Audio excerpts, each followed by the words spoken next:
میری بات مکمل ہونے سے پہلے ہی وہ بول اٹھا، ہاں میرا پوچھنا ہی غضب ہو گیا تھا۔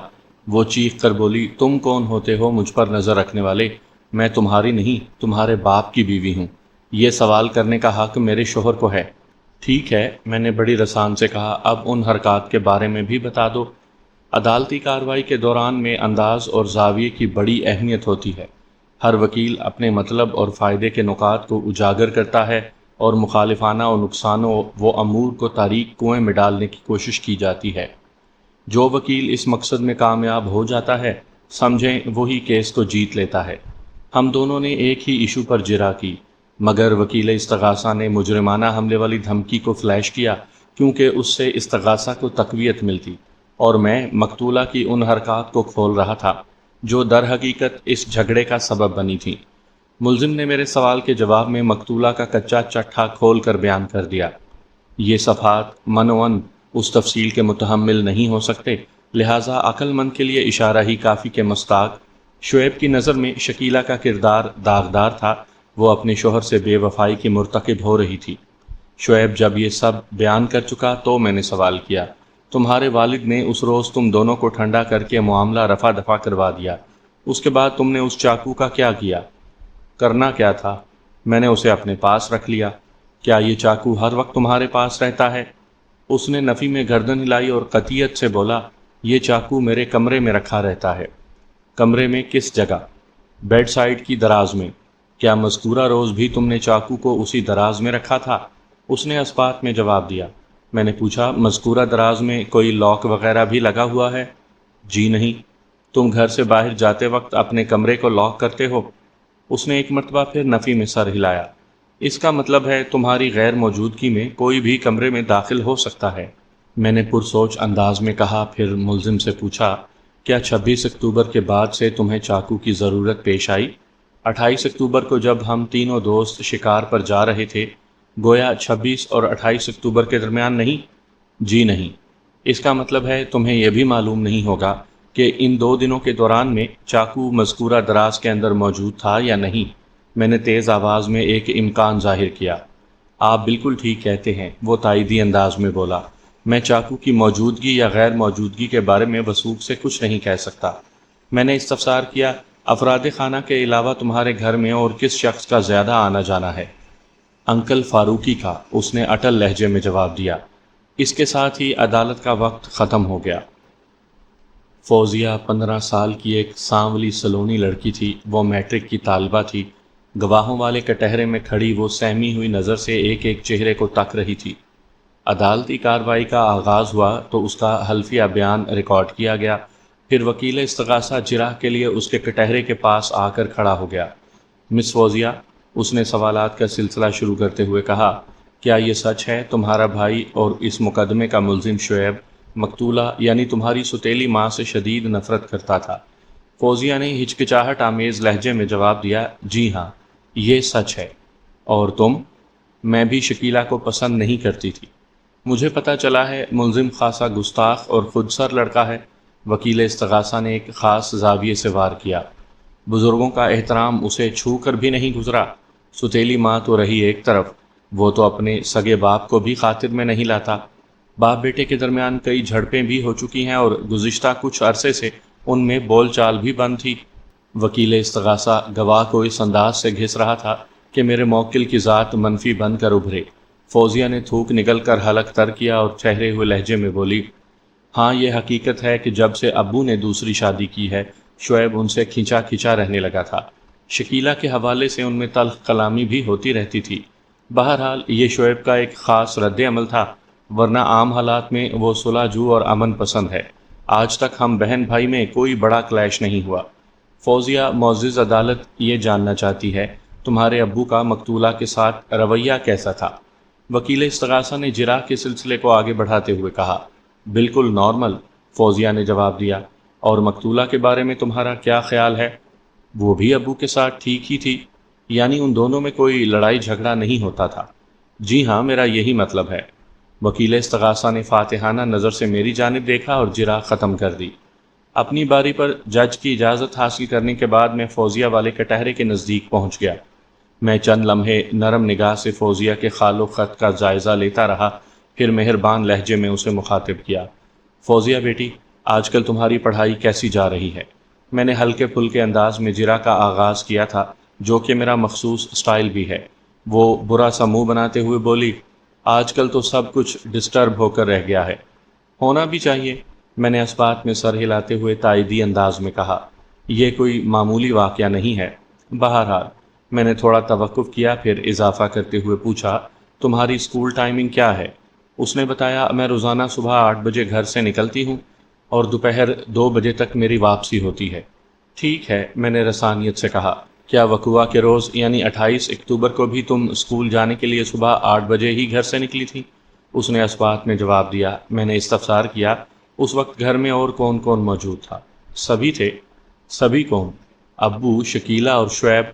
فوزیہ نے ایک مرتبہ بھی مقتولہ کو امی جی یا ماں نہیں کہا تھا، اور یہی حال شعیب کا بھی تھا۔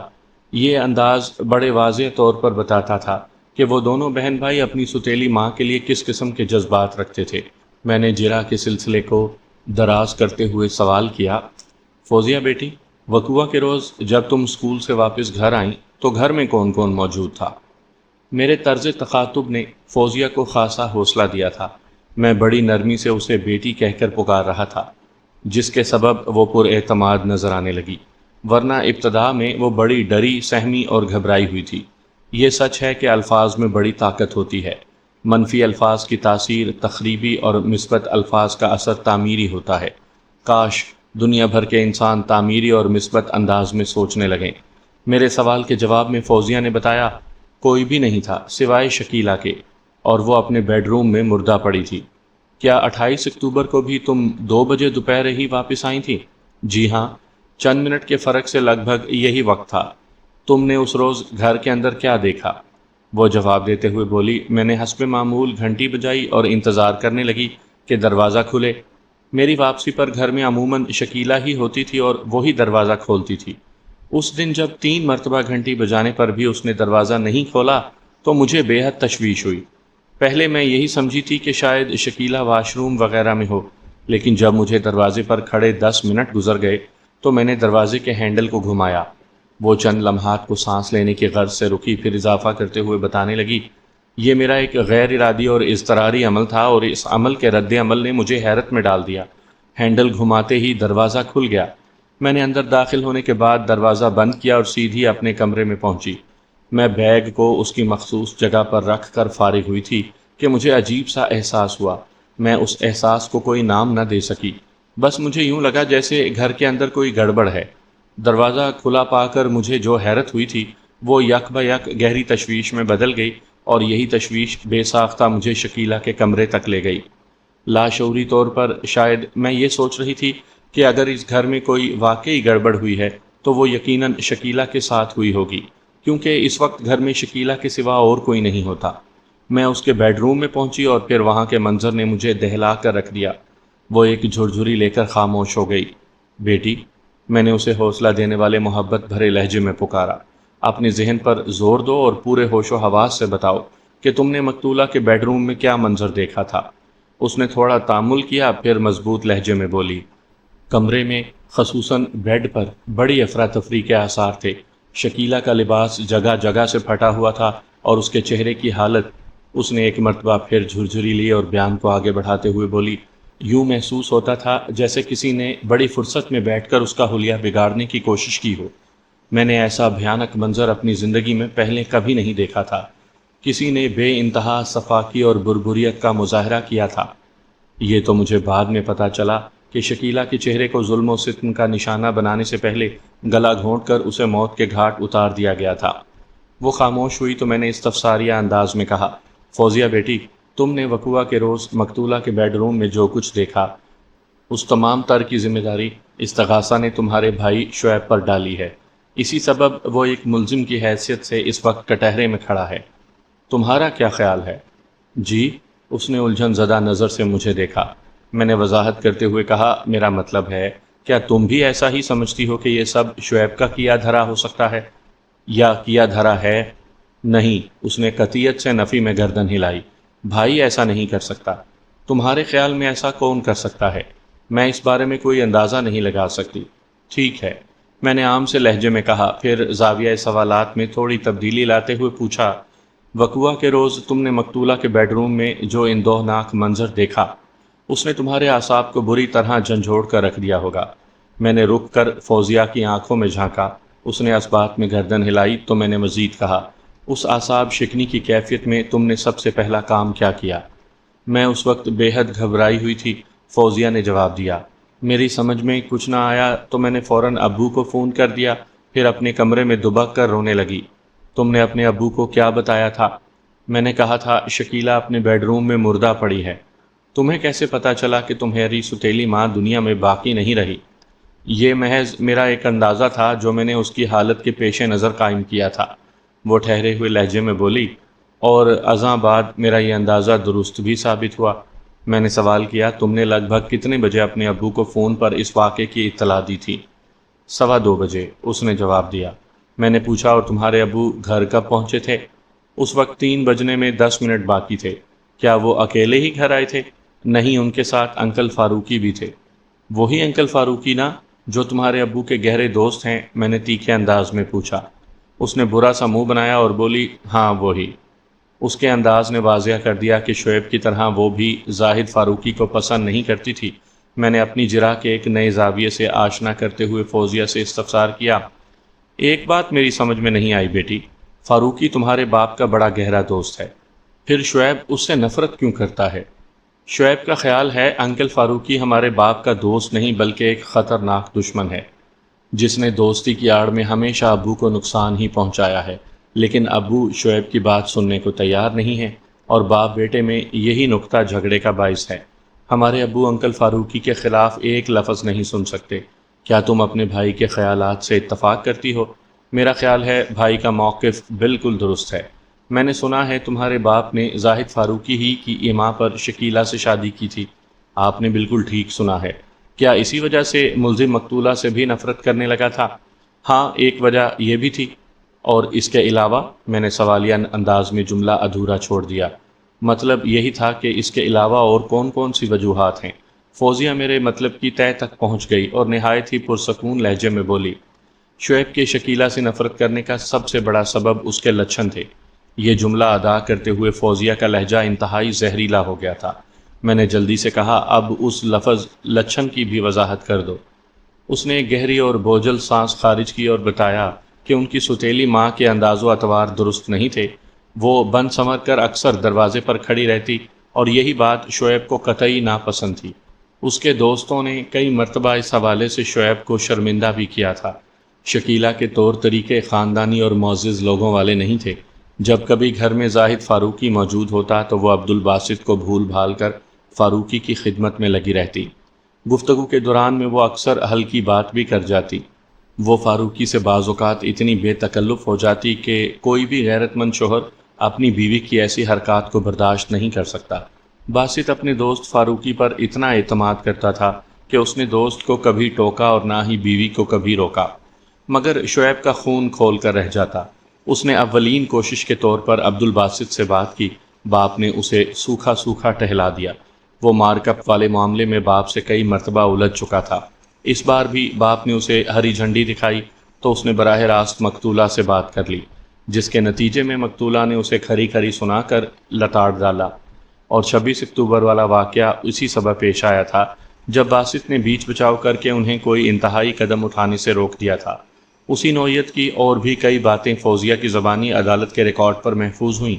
اس نے ملزم کے مارکپ والے موقف اور فاروقی کی عیاری کے حوالے سے ملزم کے خیالات کی بھی حمایت کی۔ اس پلیٹ فارم پر دونوں ہم خیال تھے۔ فوزیہ اپنی بات مکمل کر چکی تو میں نے گمبھیر آواز میں کہا، جیسا کہ تم نے بتایا ہے باسط اور مقتولہ کی شادی میں زاہد فاروقی کا ہاتھ تھا۔ کیا فاروقی تمہاری ستیلی ماں کا کوئی رشتہ دار ہے؟ میں اس بارے میں وثوق سے تو کچھ نہیں کہہ سکتی، وہ سادہ لہجے میں بولی، تاہم آپس میں ان کے ملنے کا انداز اور ربط و ضبط بھی یہی ظاہر کرتا تھا کہ وہ دونوں ایک دوسرے سے بخوبی واقف ہیں۔ ان کے بیچ کوئی رشتہ تھا یا تعلق یہ تو اللہ ہی جانتا ہے، یا پھر زاہد فاروقی۔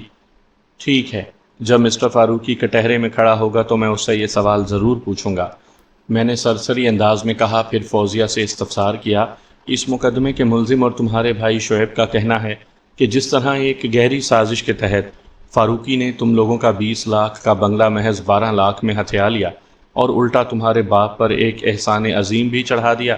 بالکل اسی طرح فاروقی نے کسی خطرناک مقصد کے تحت مقتولہ اور باسط کی شادی بھی کروائی۔ تمہیں کیا لگتا ہے ایسا ہو سکتا ہے؟ اس نے اثبات میں گردن ہلائی۔ فاروقی جیسے شخص سے کچھ بھی بعید نہیں۔ تمہارے خیال میں اس سلسلے میں فاروقی کا کیا منصوبہ ہو سکتا ہے؟ وہ تامل کرتے ہوئے بولی، مجھے اس کا اندازہ تو نہیں، لیکن تمہارے بھائی کو اندازہ ہے۔ میں نے پرخیال لہجے میں کہا، پھر اضافہ کیا، شعیب تمہارے حوالے سے بہت پریشان تھا۔ اس کا خیال تھا فاروقی اپنے مہرے شکیلہ کے ذریعے تمہیں نقصان پہنچانے کا ارادہ رکھتا تھا۔ تم میری بات سمجھ رہی ہو نا؟ جی، اس نے پروسوک انداز میں گردن ہلائی۔ اس حوالے سے تم نے مقتولہ کے رویے سے کچھ محسوس کیا؟ میں شکیلہ کا سامنا کرتے ہوئے اور اس سے بات چیت کے دوران میں بڑی الجھن بلکہ کوفت محسوس کرتی تھی۔ اس نے گہری سنجیدگی سے بتایا، مجھے یوں لگتا تھا جیسے وہ نگاہ ہی نگاہ میں میرا ایکس رے کر رہی ہو۔ میں اس کی کھوجتی ہوئی نظر سے گھبرا جاتی اور اس سے کترانے لگتی۔ اس کے نتیجے میں ہمارے درمیان میل ملاپ تقریباً ختم ہو کر رہ گیا تھا۔ وہ لمحے بھر کو متوقف ہوئی، پھر ایک گہری سانس لیتے ہوئے گویا ہوئی، اگرچہ شکیلہ نے واضح الفاظ میں مجھ سے کوئی عامیانہ یا بھٹکانے والی کوئی بات تو نہیں کی تھی، تاہم اس کے گھورنے کے انداز سے میں وحشت میں مبتلا ہو جاتی۔ مجھے یوں محسوس ہوتا جیسے میں کوئی معصوم سی بکری ہوں اور شکیلہ کسی تجربے کار کسائی کی مانند نگاہ ہی نگاہ میں ٹٹول کر یہ جانچنے کی کوشش کر رہی ہو کہ اس سودے میں اسے کتنا فائدہ ہوگا۔ 2-4 ضمنی سوالات کے بعد میں نے جرح ختم کر دی۔ پھر میری درخواست پر اس کیس کا تفتیشی افسر جج کی اجازت سے گواہوں والے کٹہرے میں آن کھڑا ہوا۔ رینک کے اعتبار سے وہ ایک انسپیکٹر تھا۔ اس کا نام قادر بخش تھا۔ اپنے ڈیل ڈول چہرے کی کرختگی اور موٹی توند کے باعث وہ سادہ لباس میں بھی پکا پولیس والا نظر آتا تھا، تاہم اس وقت وہ یونیفارم میں تھا۔ میں نے انکوائری آفیسر کو مخاطب کرتے ہوئے سوال کیا، آئیو صاحب، آپ کو اس واقعے کی اطلاع کب اور کس نے دی؟ مقتولہ کے شوہر باسط نے تھانے فون کر کے ہمیں اس واردات کی اطلاع دی تھی۔ اس نے بڑی رسان سے جواب دیا۔ وقت تھا سپہر 4 بجے کا اور تاریخ 28 اکتوبر کی تھی۔ ہمارے روز نامچے میں یہ معلومات درج ہیں۔ اوکے، میں نے سرسری انداز میں کہا، پھر پوچھا، آپ کتنے بجے جائے وقوعہ پر پہنچے تھے؟ 4:30 بجے، اس نے بتایا۔ آپ نے موقع کی کارروائی مکمل کرنے کے بعد لاش کو پوسٹ مارٹم کے لیے سرکاری ہسپتال بھجوا دیا؟ میں نے اس کی آنکھوں میں دیکھتے ہوئے کہا۔ اور ملزم شعیب جیسے ہی 5 بجے شام اپنے گھر پہنچا، آپ نے اسے ستیلی ماں کے قتل کے الزام میں گرفتار کر لیا۔ کیا میں غلط کہہ رہا ہوں؟ آپ بالکل درست کہہ رہے ہیں، ایسا ہی ہوا تھا۔ میں نے پوچھا، انسپیکٹر صاحب، استغاثہ کا سارا زور اس نقطے پر ہے کہ ملزم مقتولہ سے شدید نفرت کرتا تھا۔ ان کے درمیان اکثر و بیشتر چھوٹی چھوٹی جھڑپیں ہوتی رہتی تھیں۔ پھر وقوعہ سے 2 روز قبل یعنی 26 اکتوبر کی رات بھی ان میں شدید نوعیت کا جھگڑا ہوا، جس کے نتیجے میں نہ صرف ملزم نے چاقو نکال لیا بلکہ مقتول کو انتہائی طیش کے عالم میں مجرمانہ حملے کی دھمکی بھی دی۔ بہرحال مقتولہ کی شوہر نے موقع پر پہنچ کر بیچ بچاؤ کروا کر معاملہ رفع دفع کر دیا۔ میں نے لمحے بھر کو سانس لینے کی غرض سے متوقف ہوا، پھر بات کو آگے بڑھاتے ہوئے کہا، وقوعہ کے روز مقتولہ کے فلیٹ پر جو کچھ ہوا اس کے ذیل میں بھی استغاثہ یعنی آپ کا دعویٰ ہے کہ ملزم موقع پا کر مجرمانہ حملے کی نیت سے اپنی ستیلی ماں کے کمرے میں داخل ہوا تھا، لیکن مقتولہ کی بروقت مداخلت اور مدافعت نے ملزم کو اس کے ناپاک عزائم میں کامیاب نہیں ہونے دیا۔ اس چھینا جھپٹی میں مقتولہ کا لباس تار تار ہو گیا۔ مسلسل ناکامی نے ملزم کو جھنجھلاہٹ میں مبتلا کر دیا اور وحشت کے عالم میں اس نے اپنی ستیلی ماں کا گلا گھونٹ کر اسے موت سے ہمکنار کر دیا۔ تیز دھار چاقو کی مدد سے ملزم نے کس طرح مقتولہ کا حلیہ بگاڑا، اس پر ہم بعد میں بات کریں گے۔ سر دست آپ سے میرا اتنا سا سوال ہے کہ مجرمانہ حملے کی تصدیق یا تردید کی خاطر کیا آپ نے مقتولہ کا طبی معائنہ بعد از مرگ کروایا تھا؟ اس نے اثبات میں گردن جھٹکی اور جواب دیا، ہم اس معائنے اور ٹیسٹ سے غفلت کیوں کر برت سکتے تھے؟ آپ کی اطلاع کے لیے عرض ہے کہ پوسٹ مارٹم کی رپورٹ کے ساتھ ہی طبی معائنے کی رپورٹ بھی منسلک ہے۔ شاید آپ نے اس طرف دھیان نہیں دیا۔ اس اطلاع کا بہت بہت شکریہ آئیو صاحب، میں نے زیر لب مسکراتے ہوئے مضحکہ اڑانے والے انداز میں کہا۔ میں نے وہ رپورٹ نہ صرف دیکھی بلکہ پڑھی بھی ہے۔ مذکورہ رپورٹ کا نتیجہ یہ ظاہر کرتا ہے کہ مقتولہ پر کسی قسم کا مجرمانہ حملہ نہیں کیا گیا، یا بالفرض ایسے کسی حملے کی اگر صحیح کی بھی گئی ہے تو حملہ آور کو 1% بھی کامیابی حاصل نہیں ہوئی۔ جو بات آپ کو معلوم ہے وہ مجھ سے کیوں پوچھ رہے ہیں؟ وہ برہمی سے بولا۔ میں نے چھیڑ چھاڑ کے انداز میں کہا، ایسے ہی جی چاہ رہا تھا۔ پھر ایک لمحے کے توقف سے اضافہ کیا، کیا آپ سے ایسا کوئی سوال کرنے کی ممانعت ہے؟ اس نے نہ ہاں کی اور نہ ہی نہ، یکٹک غسیلی نظروں سے مجھے گھورتا رہا، گویا میں اپنے مقصد میں کامیاب رہا تھا۔ میں اپنی اٹکھیلیوں سے اسے تیش دلانا چاہتا تھا تاکہ اسے اپنی مرضی کے زاویے میں گھس سکوں۔ میں نے بدستور اس کی آنکھوں میں دیکھتے ہوئے کہا، قادر بخش صاحب، پوسٹ مارٹم کی رپورٹ کے مطابق مقتولہ شکیل کی موت دم گھٹنے سے واقع ہوئی ہے، یعنی مبینہ طور پر گلا دبا کر اسے موت کے گھاٹ اتارا گیا ہے۔ کیا آپ نے مقتولہ کی گردن پر سے فنگر پرنٹس اٹھانے کی زحمت کی؟ جی ہاں کی تھی۔ اس نے ناگوار نظر سے مجھے دیکھا۔ میں نے دھیرے سے پوچھا، پھر کچھ کامیابی حاصل ہوئی؟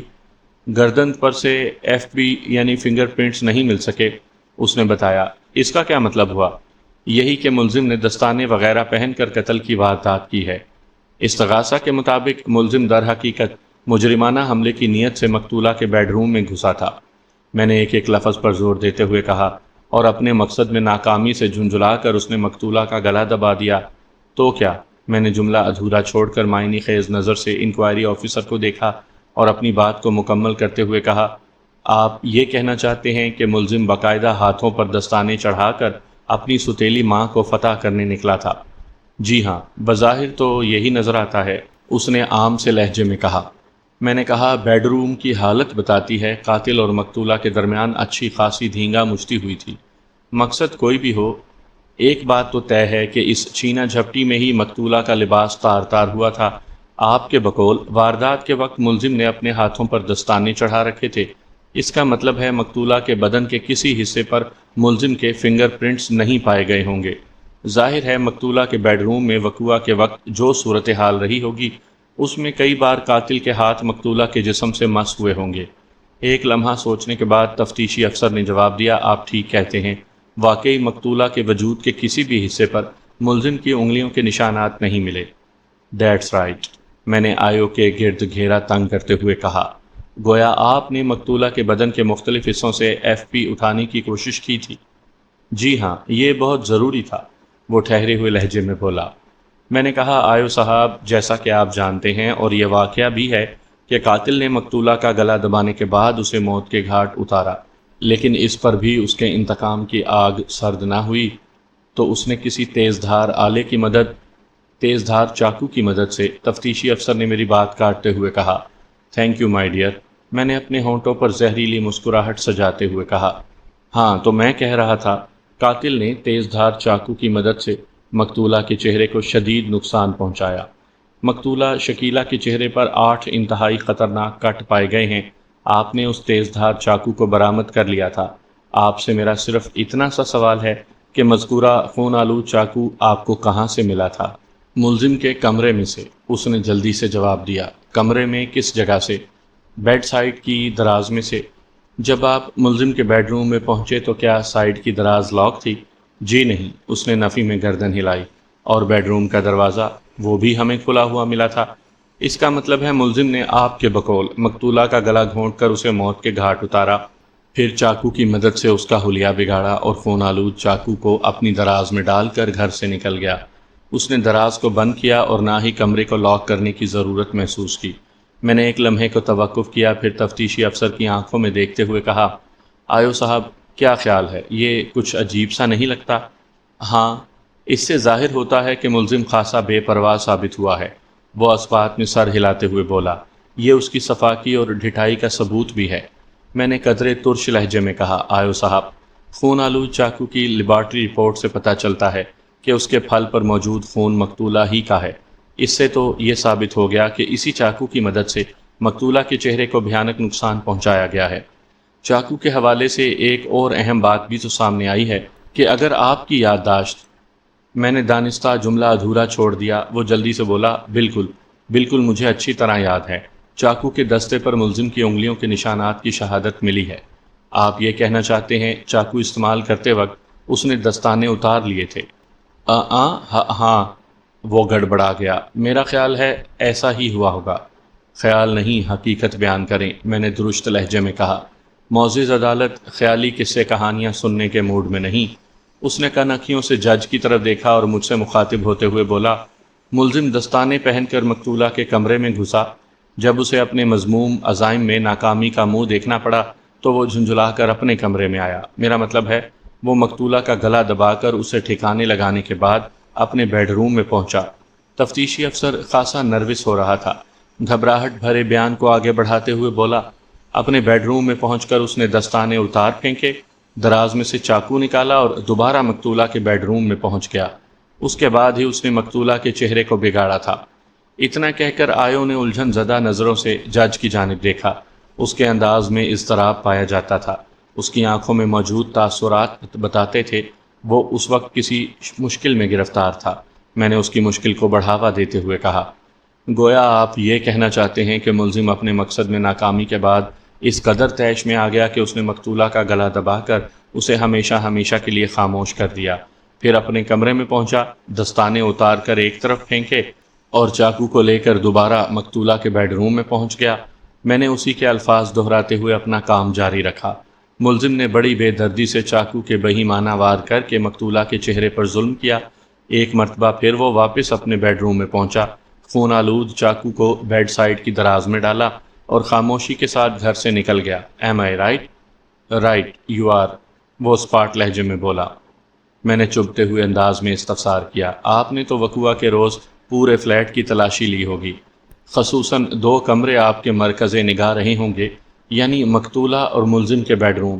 کیا آپ کو ان 2 کمروں میں کہیں وہ دستانے پڑے ہوئے ملے جنہیں ہاتھوں پر چڑھا کر ملزم نے مقتولہ کا گلا دبا دیا تھا آپ کے بقول؟ جی نہیں، اس نے نفی میں گردن ہلائی۔ پھر مذکورہ دستانے کہاں چلے گئے؟ میں نے اس کی آنکھوں میں گھورا۔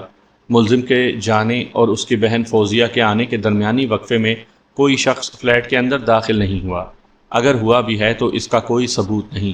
آپ دستانوں کی غیر موجودگی کے بارے میں کیا کہتے ہیں؟ تفتیشی افسر قادر بخش صاحب، وہ قدرے برہمی سے بولا، اگر وہ دستانے فلیٹ کے اندر نہیں پائے گئے تو اس کا ایک ہی مطلب ہے کہ وہ یہ کہ ملزم مذکورہ دستانے اپنے ساتھ لے گیا تھا۔ باہر جا کے اس نے دستانے کچرے کے کسی ڈھیر پر پھینک دیے ہوں گے۔ بہت خوب، ویل ڈن مائی ڈیئر آیو صاحب، میں نے بھگو کر رسید کرنے والے انداز میں کہا۔